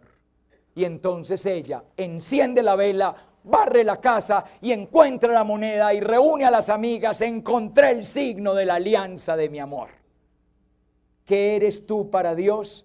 Eres el signo de su alianza. Él se desposó contigo. Él es una mujercita pobre. Y esa mujercita pobre que es Él, lo da todo con tal de recuperarte a ti, que eres el signo de su alianza y de su fidelidad. Pero faltaba la joya, la tercera parábola, la parábola de los hijos perdidos. Un hombre tenía 2 hijos, y el menor de ellos dijo al padre: Padre, dame la parte de la herencia que me corresponde. Y él le repartió la herencia. Pocos días después el hijo menor lo reunió todo y se marchó a un país lejano, donde malgastó su hacienda viviendo como un libertino. Cuando hubo gastado todo, sobrevino un hambre extrema en aquel país y comenzó a pasar necesidad. Entonces fue y se puso de acuerdo con uno de los ciudadanos de aquel país, que le envió a sus fincas a apacentar cerdos. Deseaba llenar su vientre con las algarrobas que comían los cerdos, pero nadie se las daba. Y entrando en sí mismo, dijo, pongamos pausa ahí. La escena: un padre tiene dos hijos. Uno de los hijos es un impuro, es decir, es un pecador, y el otro de los hijos es un fariseo. Ya van a ver, se le nota a la legua que es fariseo, se le ve el plumero. Ya lo van a ver, él mismo nos va a contar que es fariseo. Esta parábola es una parábola que a los que la oyeron les debió haber dado mucha rabia, porque estaba hablando de ellos. Estaba diciendo, vea, un señor tenía dos hijos, el uno era como Mateo, que era publicano, y el otro es como usted, que cree bueno. Los dos hijos están perdidos, y el papá es papá de los dos.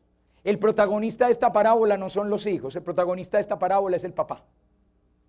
Ese es el gran protagonista. Es un papá muy bueno, pero al principio no denota lo bueno. Lo bueno denota después. La escena es la siguiente: este hijo no solo es un pecador, este hijo es un impuro, pero además es un impuro asquerosamente impuro. ¿Recuerdan lo que expliqué esta mañana del número 7? 7 es perfección. Vamos a hacer la cuenta de la impureza de este muchacho. Primer pecado que comete el muchacho: pedir la parte de la herencia. Se nota que el papá es muy rico. No crean, los hombres muy ricos en Israel repartían herencia a sus hijos, no necesariamente solo al hijo mayor. Si ustedes leen el final del libro de Job, verán que Job le repartió herencia incluso a las hijas. Luego, darle al hijo menor herencia no es el problema es que el hijo pidió la herencia estando el papá vivo. Por lo tanto, el hijo cometió una de las faltas más graves que hay en Israel: la falta contra el mandamiento de honrar al padre. En última, lo que le dijo es: papá, morite pronto para poder heredar. Es una falta gravísima contra el padre. Primera impureza. La primera impureza del muchacho es faltarle al amor de su padre. Pero no solo eso, reunió todo lo que tenía y se marchó a un país lejano. ¿Recuerdan? El país extranjero es impuro. Segunda impureza, donde malgastó su hacienda viviendo como un libertino, vivió como un pecador. ¿Quieren saber cómo vivió? Más adelante nos lo aclara el hijo mayor. El hijo mayor le dice al papá: ese hijo tuyo que ha devorado tu hacienda con prostitutas. Vivir como un libertino significa que se fue a vivir con prostitutas en un país extranjero. Primera impureza, desear la muerte del padre. Segunda impureza, vivir en un país extranjero. Tercera impureza, estar en relación con prostitutas. Cuando gastó todo, sobrevino un hambre extrema en aquel país y comenzó a pasar necesidad. En la mentalidad judía, haber tenido bienes y perderlos es prueba de que Dios te ha dado la espalda. Cuarta impureza, perder los bienes que tenía. Entonces fue y se puso de acuerdo con uno de los ciudadanos de aquel país, que le envió a sus fincas a apacentar cerdos. El cerdo es un animal impuro, los cuidadores de cerdos son impuros. Quinta impureza. Deseaba llenar su vientre con las algarrobas que comían los cerdos. Es decir, quería compartir la mesa de los cerdos. ¿Recuerdan que el que comparte la mesa comparte la intimidad? Pues muy bien, este muchacho tiene tanta hambre que quiere comer algarrobas como los cerdos. Es decir, ¿en qué se está volviendo? Un cerdo. Sexta impureza. Y nadie le daba de comer, ni siquiera las algarrobas de los cerdos. Es decir, es menos que un cerdo. Séptima impureza. Impuro, impuro, impuro, impuro, impuro, impuro, impuro. Jesús es exagerado. plantea el caso más dramático de impureza que puede haber. Es el pecador, pecador, pecador, pecador, pecador, pecador, pecador. Y ese pecador, pecador, pecador, pecador, pecador, pecador, pecador es el que va a empezar el regreso hacia el Padre. A ver qué cara hace el Padre. Entrando en sí mismo dijo: ¿cuántos jornaleros en casa de mi padre tienen pan en abundancia mientras yo aquí me muero de hambre? Pregunta, ¿el hijo pródigo se arrepintió? No, sintió hambre. Lea el texto. Él no dice, uy, qué embarrada con mi papá, yo como me porté de mal con él. No, él dice, los trabajadores de mi papá tienen pan y yo me estoy muriendo de hambre. Dicho de otra manera, él está pensando con el estómago. E hizo cálculos. ¿Y cuáles fueron los cálculos? Yo sé que no puedo llegar a decirle a mi papá que me acepte. No me va a aceptar. Porque mi papá, cuando yo salí, lo más seguro rompió conmigo. Si el papá era un papá judío, lo más seguro rasgó las vestiduras cuando el muchacho se fue. Si ustedes alguna vez se han visto el violinista en el tejado, cuando la niña del protagonista se casa con un ruso, él rasga las vestiduras y la hija muere para él hasta el final de todo. Uno termina la obra de teatro o la película deseando que el papá perdone a la hija, nunca la perdona. Un padre judío cuando rompe el lazo con su hijo no lo vuelve a rehacer. Por lo tanto, el muchacho sabe el agua que lo moja. Y como sabe el agua que lo moja, prepara un discurso. Y el discurso es: Padre, lo reconozco, la embarré, he pecado contra el cielo y contra ti. Ya no merezco llamarme hijo tuyo. No vengo a pedir mis derechos porque los perdí. Yo ya sé que entre tú y yo no hay nada. Trátame como a uno de tus jornaleros. Traducción: deme trabajo para poder tener comida. Yo no volví acá para ser su hijo porque yo sé que ya no soy su hijo. Yo volví acá para que me dé comida.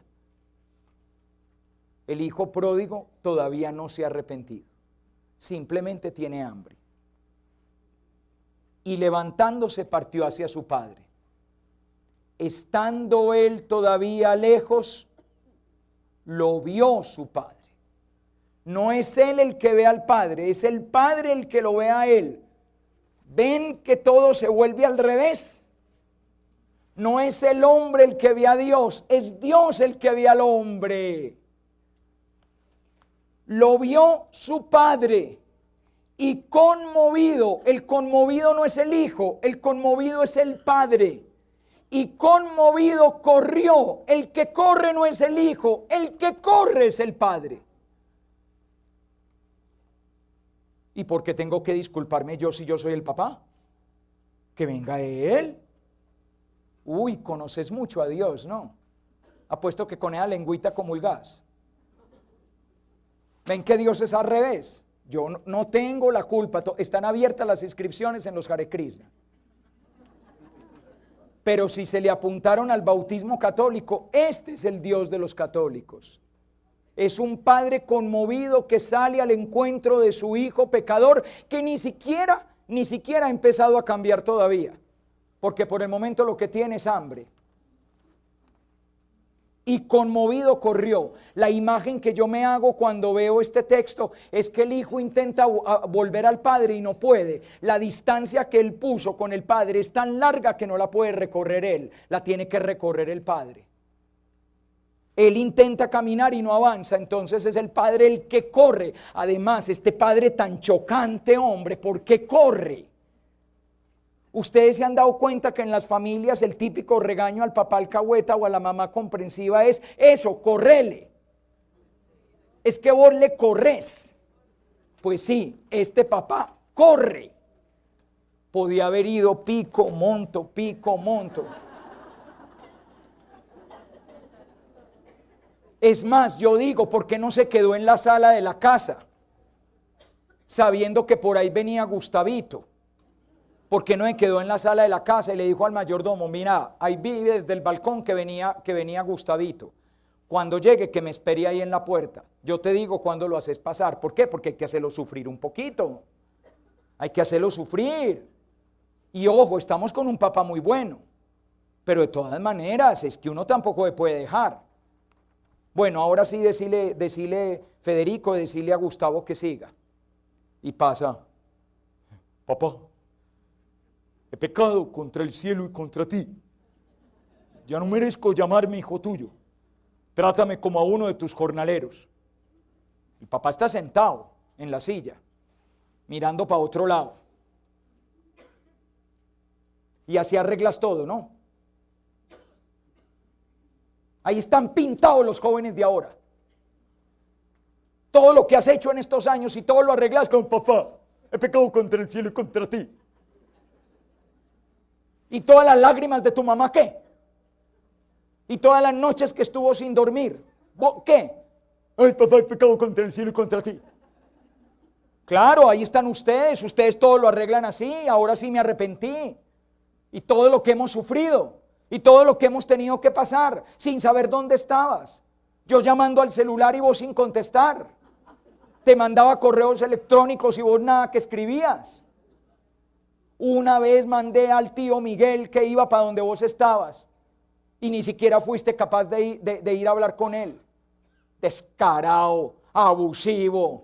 Y me llegas acá, drogadicto, que has estado quién sabe con quién, hasta sida tendrás. Claro, se te acabó la plata y ahora sí volves al Hotel Mama. Ahora sí. Papá, yo sé que la cagué. Sí, claro que sí, mijo. Y muy horrible. Está bien, Gustavo Alberto, está bien. Le voy a dar una oportunidad, pero yo veré. Le voy a dar trabajo ahí en la empresa, pero va a empezar de abajo. Los primeros meses no vas a ganar ningún peso, porque yo tengo que ver que sos capaz de ser responsable. Papá, yo le juro. No me jures nada, me lo vas a demostrar. Y ni creas que te voy a volver a empezar a pagar la carrera ahora. Cuando yo vea que realmente está saliendo adelante, te hago un préstamo para que comences de pronto la carrera, pero yo ya veré. Y estamos hablando de un papá muy bueno, que es más, se va a ganar un regaño de la señora y de la familia. Y usted recibió a Gustavo Alberto. Pero si el psicólogo le había dicho que no lo recibiera. Estamos hablando de un papá excepcional, pero esos son los papás humanos. Me hacen el favor y contemplan a su Padre del cielo. Y conmovido corrió, se echó a su cuello y lo cubrió de besos. Tocar al pecador. ¿Qué tiene este Dios que toca al pecador? Pero ¿por qué tenés que tocar al pecador? Si nos dijeron que vos estabas tan lejos, si nos dijeron que nosotros no nos podíamos acercar a ti, y tú corres al encuentro de tu hijo y lo abrazas y te le echas al cuello y lo besas, un beso donde una mujer te venció, un beso donde pecaste, un beso donde estás enfermo, un beso donde mentiste y un beso donde robaste, un beso donde traicionaste, un beso en cada una de tus heridas, un beso en cada una de tus traiciones para curarte con mis besos. Y el hijo le dijo el discurso que tenía preparado: Padre, he pecado contra el cielo y contra ti, ya no merezco ser llamado hijo tuyo. Pero el padre no lo deja acabar el discurso y dice a los siervos: aprisa, traigan el mejor vestido y vístanlo, pónganle un anillo en su mano y sandalias en los pies. El vestido de boda.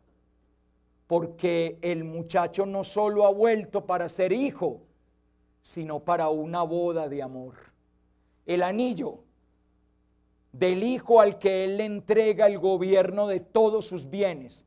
El anillo lleva el sello de la casa del padre, con el que se firman todos los documentos. Le devuelve la dignidad de patrón de la casa, hijo de él. Y las sandalias, la dignidad de ser un hombre en pie, le devuelve la limpieza de un hombre en pie, le calza los pies. Miren la manera como Dios lo transforma con su amor. Lo viste para una boda, le da la confianza del anillo y le devuelve la dignidad de la verdadera humanidad. Traigan el novillo cebado y mátenlo, y comamos, y celebremos una fiesta, porque este hijo mío estaba muerto y ha vuelto a la vida, estaba perdido y ha sido encontrado. Y comenzaron la fiesta. Porque para Dios el perdón es una fiesta. Y lo único que necesitaba para poder perdonar era que el muchacho diera un primer pasito, regresara si fuera por hambre, y preparar un pequeño discursito, pero Dios se encargó de todo lo demás. Cuando nosotros empezamos a arrepentirnos, Dios hace todo el viaje de regreso. Dios lo hace por nosotros y lo que termina haciendo es una fiesta. Pero este papá tiene 2 hijos, falta un hijo por salvar.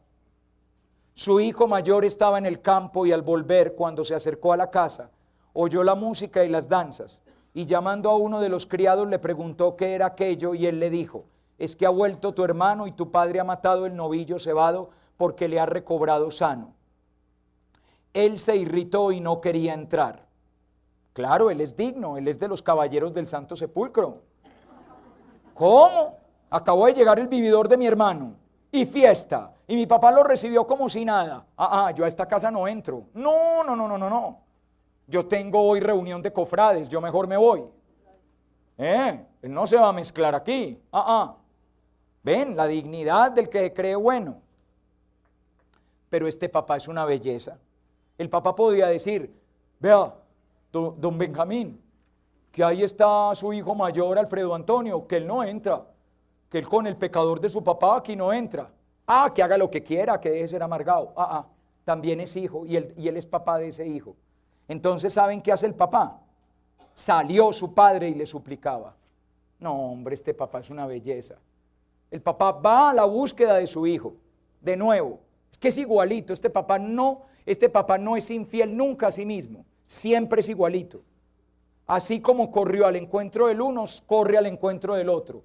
Salió y le suplicaba. Ahí tienen ustedes a ese papá suplicante: por favor, mi hijo, entre. Por favor, mi hijo, entre. Por favor, mi hijo, entre. Y entonces el otro, que es digno, le dice: hace tantos años que te sirvo y jamás dejé de cumplir una orden tuya. ¿Ven que es fariseo? Es un cumplidor de la ley. Es un cumplidor de la ley y jamás dejé de cumplir una orden tuya. Pero nunca me has dado un cabrito para tener una fiesta con mis amigos. Y ahora que viene ese hijo tuyo. ¿Se han dado cuenta que en las familias muchas veces cuando discutimos por un muchacho le endosamos el hijo al otro? Vea lo que hizo su hijo. Lo mismo está haciendo este muchacho. Él no dice: y cuando viene mi hermano, yo no tengo nada que ver con él, eso es problema suyo. Cuando viene ese hijo tuyo que ha devorado tu hacienda con prostitutas, gas, le has matado para él el novillo cebado. Yo que siempre cumplo, nunca he disfrutado. En cambio él que no cumple, sí disfruta. Pero el padre le dijo, miren la primera palabra que está con mayúscula: hijo. ¿No les parece muy hermosa esa palabra? Este muchacho no tiene los sentimientos del padre, sin embargo el padre no se arruga. Hijo. No lo llama por otro nombre que hijo. Tú siempre estás conmigo y todo lo mío es tuyo. ¿Por qué este muchacho no ha tenido fiesta y el otro sí? Porque el otro volvió a su padre para reconocer que se había ido y este todavía no ha vuelto, porque cree que se lo merece todo. Por eso no ha podido disfrutar lo más hermoso que tiene para darle su padre. Lo que tiene su padre para darle no son cabritos ni novillos, sino perdón.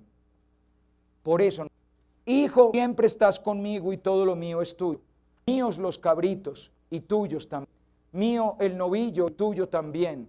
Mía mi misericordia, que también tendría que ser tuya. Mío mis hijos, que también es tuyo porque es tu hermano. Le devuelve la hermandad. Convenía celebrar una fiesta y alegrarse porque ese hermano tuyo le devuelve la hermandad. Tú eres mi hijo y él es tu hermano. Ha vuelto a la vida y estaba muerto, estaba perdido y ha sido encontrado. Un padre que se entrega por sus hijos. Sale corriendo al encuentro del que viene de lejos y sale a suplicarle y a llamar hijo al que se cree justo y por eso no ha disfrutado del perdón. ¿Quién fue el que más se aburrió con el regreso del hijo pródigo?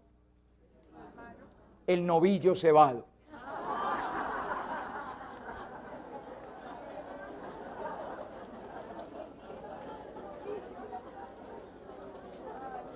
Ahora, ¿y por qué el pobre novillo se va? Porque lo mataron para hacer una fiesta.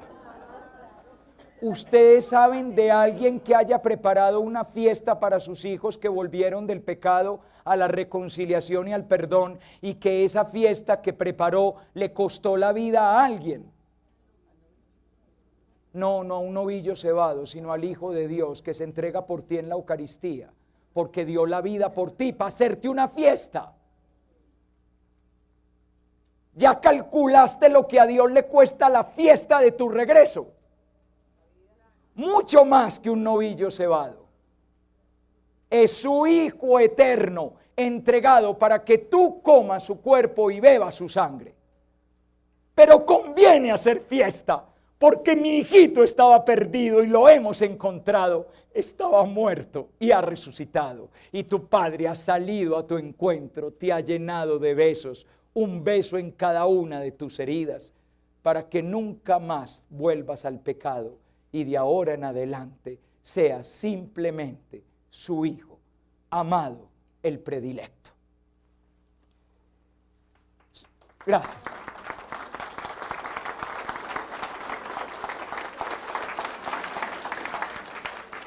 El segundo texto está tomado del capítulo 8 del Evangelio de Juan.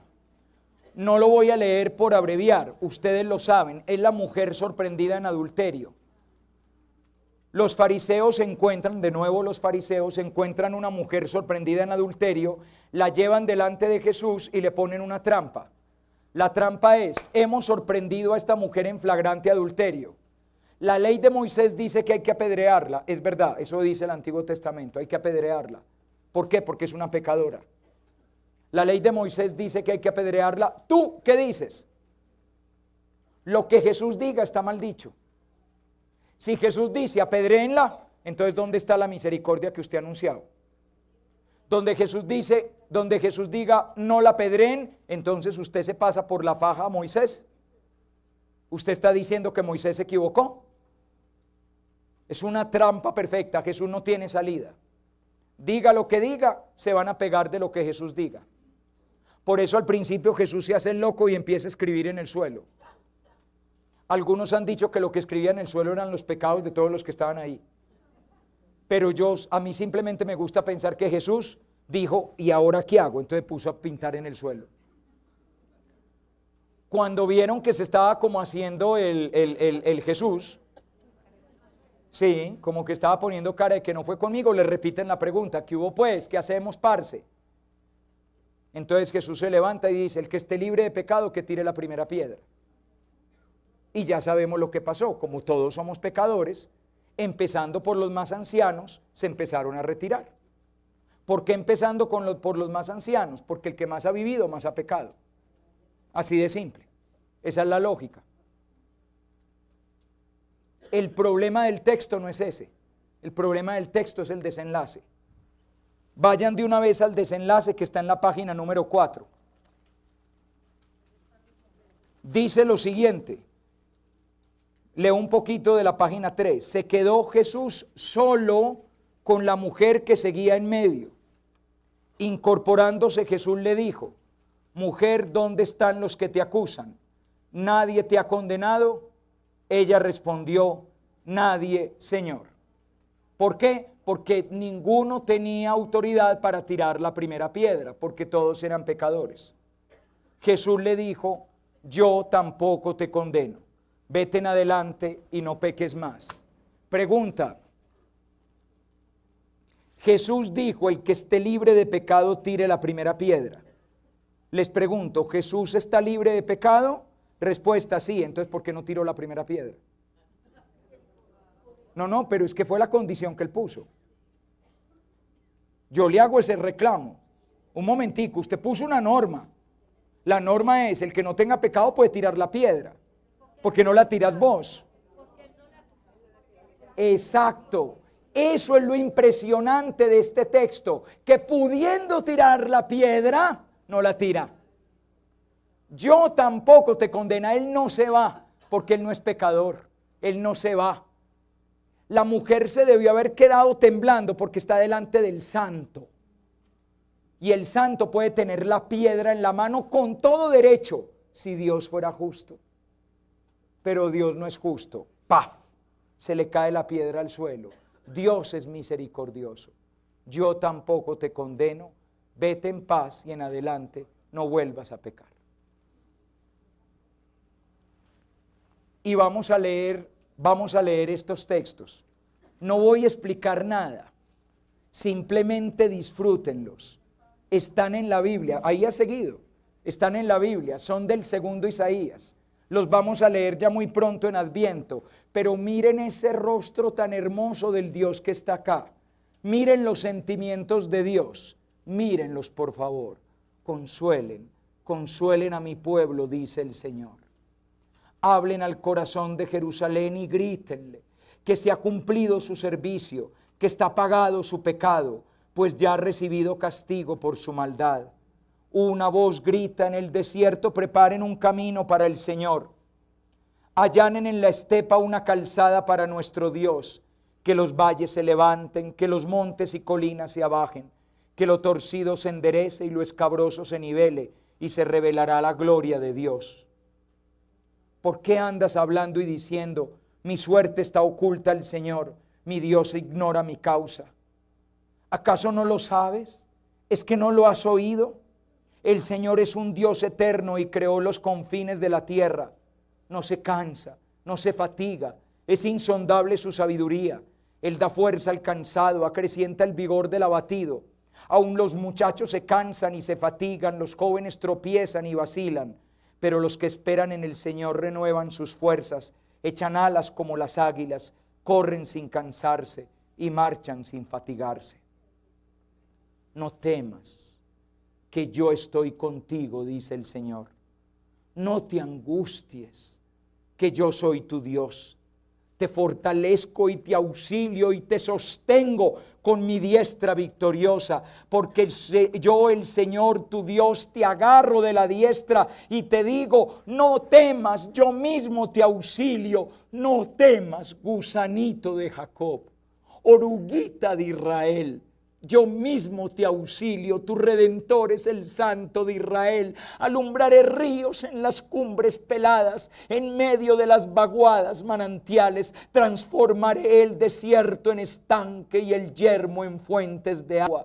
Pondré en el desierto cedros y acacias, mirtos y olivos. Plantaré en la estepa cipreses junto con olmos y alerces, para que vean y conozcan, reflexionen y aprendan que la mano del Señor lo ha hecho, que el Santo de Israel lo ha creado.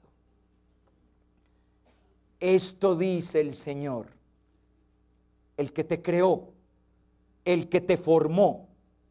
No temas, que yo te he redimido, te he llamado por tu nombre, tú eres mío. Cuando cruces las aguas yo estaré contigo, la corriente no te anegará.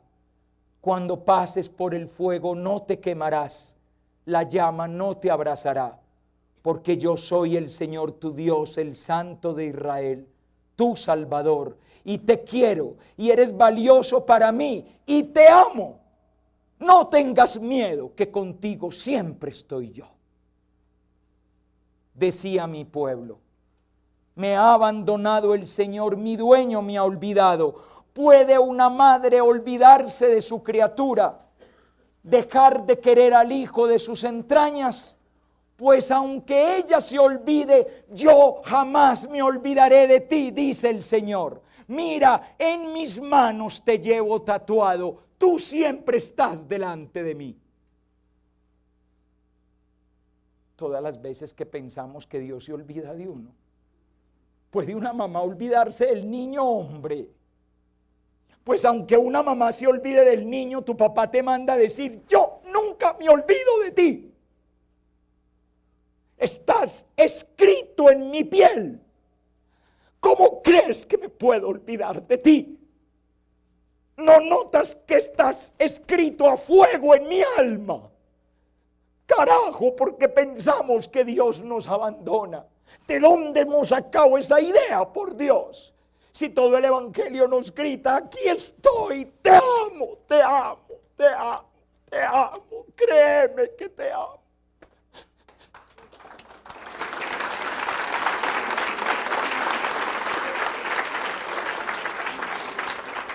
Qué hermosos son sobre los montes los pies del mensajero que anuncia la paz, que trae la buena noticia, que pregona la victoria, que dice a Sión: ya reina tu Dios. Escucha, tus vigías gritan, cantan a coro, porque ven cara a cara al Señor que regresa a Sión.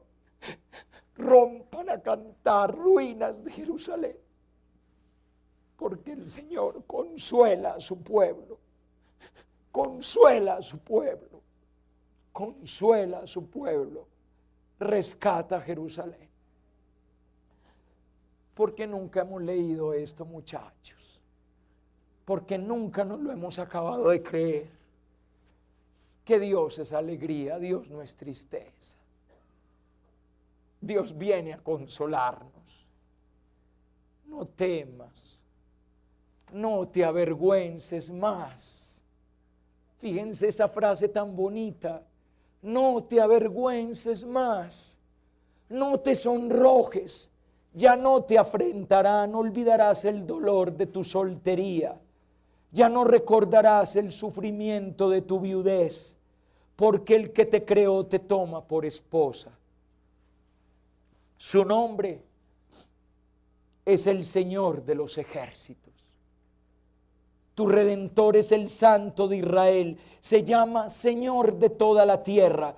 Como a mujer abandonada y abatida te vuelve a llamar el Señor. Como a esposa de juventud repudiada dice tu Dios: por un instante, fue solo un instante, te abandoné, pero con gran cariño te reuniré. En un arrebato de ira te escondí por un instante mi rostro, pero con misericordia eterna te quiero, dice el Señor tu Redentor. Me sucede como en tiempos de Noé. Juré que las aguas del diluvio no volverían a cubrir la tierra. Así juro no airarme contra ti ni amenazarte. Aunque se retiren los montes y vacilen las colinas, no apartaré de ti mi misericordia, ni mi alianza de paz vacilará, dice el Señor que te ama. Oh afligida, zarandeada, desconsolada, mira, yo mismo te coloco piedras de azabache, te cimiento con zafiros, te pongo almenas de rubí y puertas de esmeralda, murallas de piedras preciosas. Tus hijos serán discípulos del Señor, tendrán gran paz tus hijos, tendrás firme asiento en la justicia, la opresión quedará lejos para siempre y ya nunca tendrás que temer, porque el terror ya no se te acercará.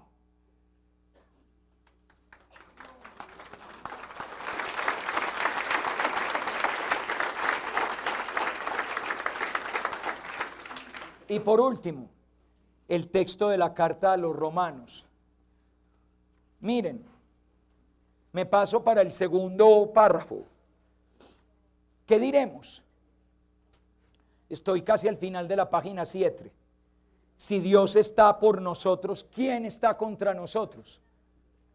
A ver, parce, si Dios está de nuestra parte, ¿quién está contra nosotros?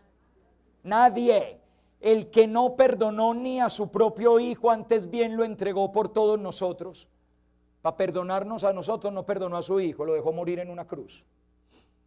¿Cómo no nos dará con Él graciosamente todas las cosas? A ver, ¿quién va a acusar a los elegidos de Dios? Dios, el que justifica.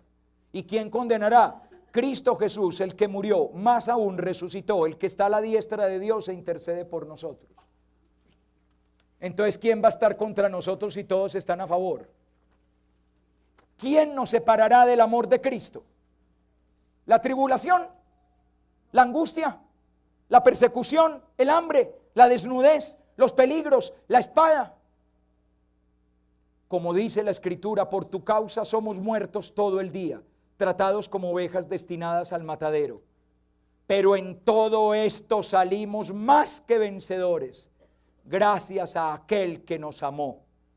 Pues estoy seguro de que ni la muerte, ni la vida, ni los ángeles, ni los principados, ni lo presente, ni lo futuro, ni las potestades, ni altura, ni la profundidad, ni otra criatura alguna, nada puede separarnos del amor de Dios manifestado en Cristo Jesús, Señor nuestro, a quien sea la gloria, el honor y el poder por los siglos de los siglos. Amén.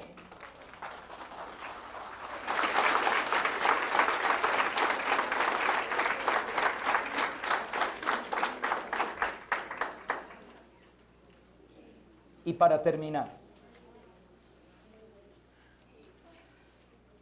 no me mueve mi Dios para quererte, el cielo que me tienes prometido, ni me mueve el infierno tan temido para dejar por eso de ofenderte. Tú me mueves, Señor, muéveme el verte clavado en una cruz y escarnecido, muévenme el ver tu cuerpo tan herido, muévenme tus afrentas y tu muerte. Muéveme al fin tu amor y en tal manera que aunque no hubiera cielo yo te amara y aunque no hubiera infierno te temiera. No me tienes que dar porque te quiera, porque aunque lo que espero no esperara, lo mismo que te quiero te quisiera. Han terminado estos días de retiro. Hemos vivido todo un itinerario. Ahora vamos a ir al banquete de la misericordia. Nuestro Padre, que salió a nuestro encuentro y nos llenó de besos, nos cubrió con su amor, prepara ahora para nosotros un banquete. Nos vamos con una certeza. La primera noche todavía no lo entendíamos, pero hoy, cuando vayamos bajando a nuestras casas, comprenderemos que lo que dijimos la primera noche era verdad. La misericordia del Señor llena la tierra.